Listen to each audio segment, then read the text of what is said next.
Hey guys, welcome to your vlog. What are we talking about this week, Rob? Data.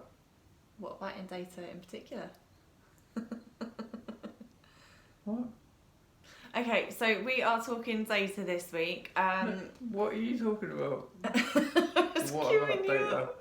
Cue me up so Queuing you you can up. knock me down. Anyway, we are talking about data. Yep.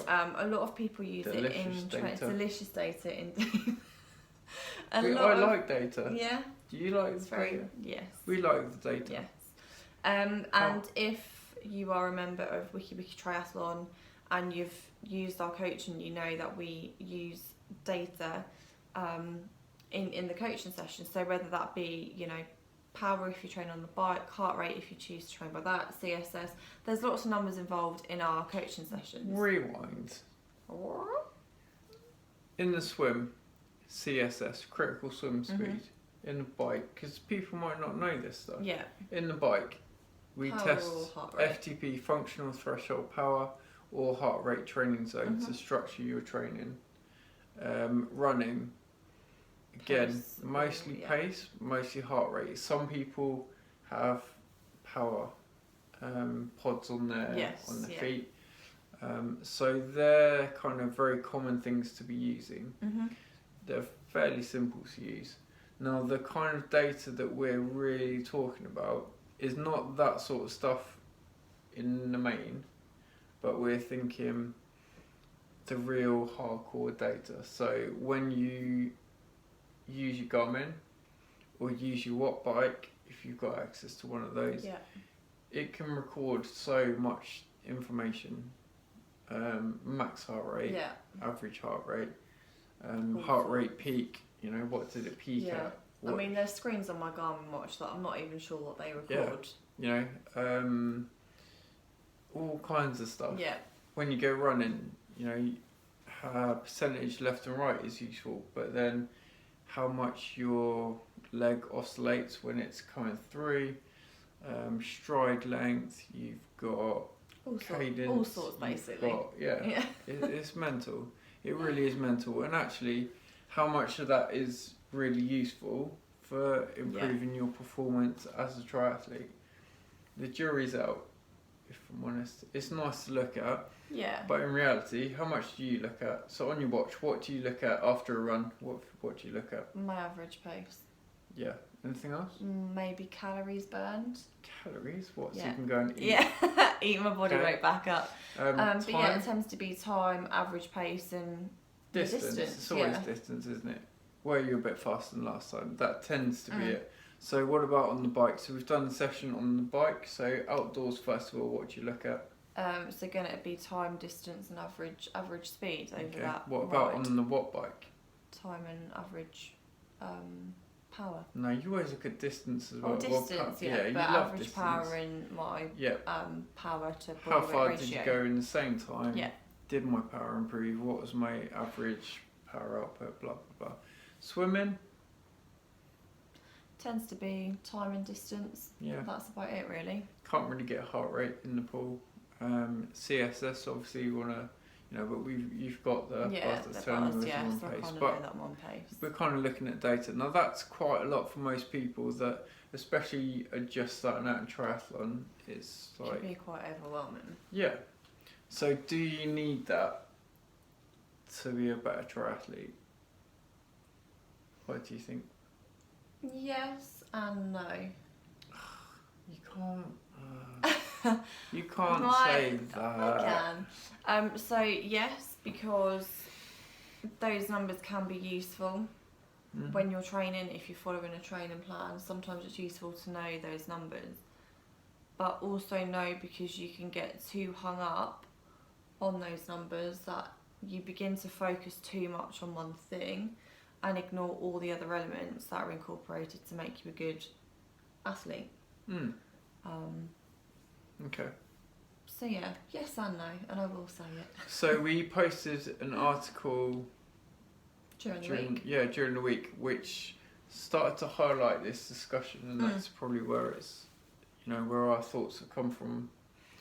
It was saying that if you focus on FTP, so lots of people actually are doing this over the winter. So you get to winter and you think, I really need to improve my bike. So you go and do an FTP test, either on a watt bike or on a turbo or actually on your bike. Test yourself and say, right, that was my average power.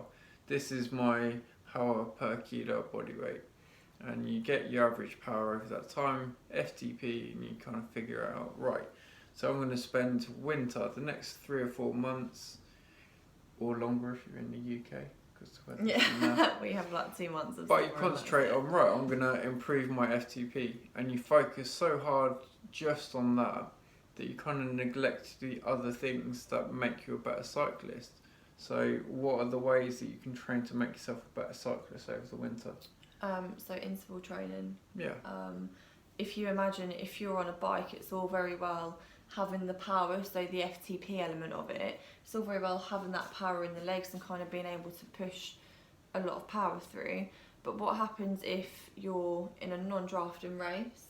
It's generally 25 seconds to overtake. You need to have that go in the legs to be able to overtake and get out of that draft zone. But if you've spent your whole winter just focusing on power, you may have neglected the interval training, which is going to allow you to kind of have that push to either get out of a draft zone or overtake a competitor or sprint finish for the line or whatever. So a threshold test should be a test where you go balls out as hard as you can for 20 minutes, but that's a sustainable average.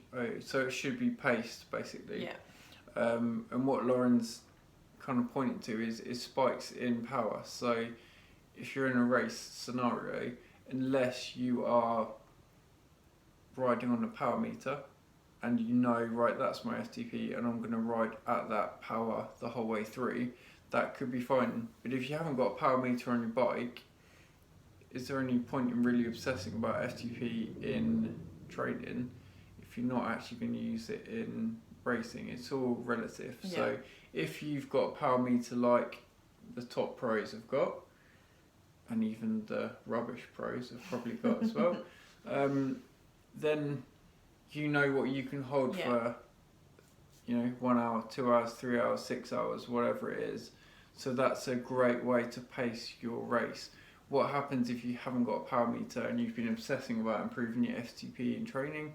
You're not ready for taking it above and then settling back below it, So what we're saying is these gold standard tests are really useful for benchmarking, but they shouldn't form every part of your bike training over the winter or run training or whatever, Just like if you're training for endurance running, you've got a half marathon or a marathon next year, maybe you think, I'll just go along and just do endurance running.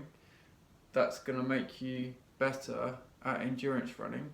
But when you're then racing your sprint or Olympic distance, you've not been in speed work, you suddenly neglected your speed and it's too late. So be very careful, using data to kind of, make up the bulk of your training, particularly over the winter. So use it, but with caution. They're useful, but don't be obsessed unless it's your job to be obsessed by data and you can. But if you're a data monkey, that's all it is. There's people that love obsessing about data, and that's fine. There are always going to be people who need to obsess about it, but make your training fit the purpose of what you're training for. So if you're training to just become a more powerful cyclist, then fine, focus on FTP. Yeah. But if you're training to become a better triathlete, then don't obsess about data and start thinking about the wider picture. That's it. Yeah, we've waffled for long enough. Well, you have. Waffle. Cool. There you go, guys. All done. Food for thought there. You go, put a little comment below it. I know it's probably going to enrage some of the data monkeys. So, we're not anti-data by any means, but we just think that, a more holistic approach to training can sometimes be just as beneficial. So, try it. And maybe if you're a data monkey, go out without your watch on and see how much you enjoy your running. Give it a go. Right, on that note, see you all later, guys. Bye.